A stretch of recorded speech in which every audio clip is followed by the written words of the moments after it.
Jackie, Bill, Ali, Serena. Jackie rifles the shot into left field. Jackie Robinson went from playing in the Negro Leagues to becoming the first black man to play in Major League Baseball at a time when segregation was still legal.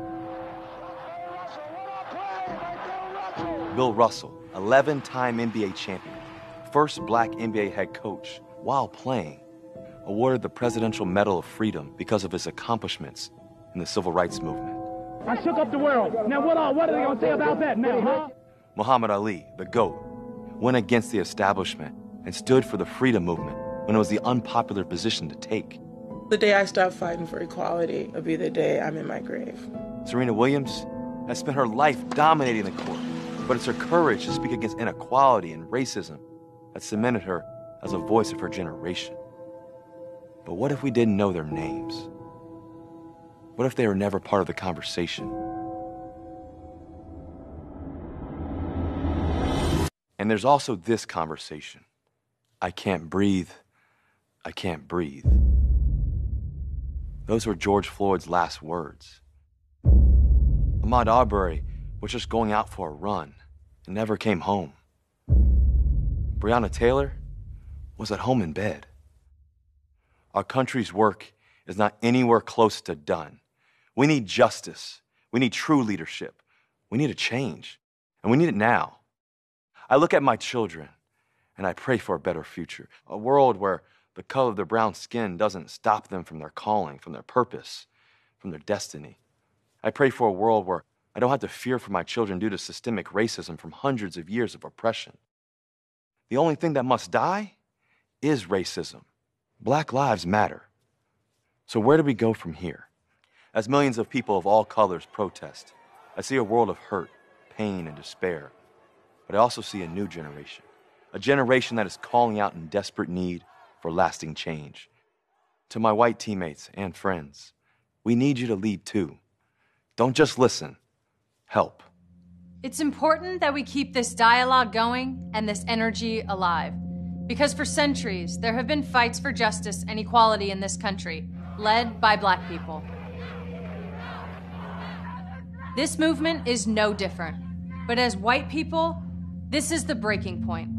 This time, we've got to have their backs. Trust us, we know that sports are important. It's why we're gathered here tonight. But do Black lives matter to you when they're not throwing touchdowns, grabbing rebounds, serving aces? If that was uncomfortable to hear, good. I used to shy away from moments like this because it's convenient to be quiet, to be thought of as safe and polite. Colin Kaepernick never shied away. He knew that discomfort was essential to liberation and that fighting the oppression against Black people is bigger than sports. So will it be uncomfortable? Yes. In speaking up, will we make mistakes? Yes. That cannot stop us from trying. And not just for a few days or a few IG posts.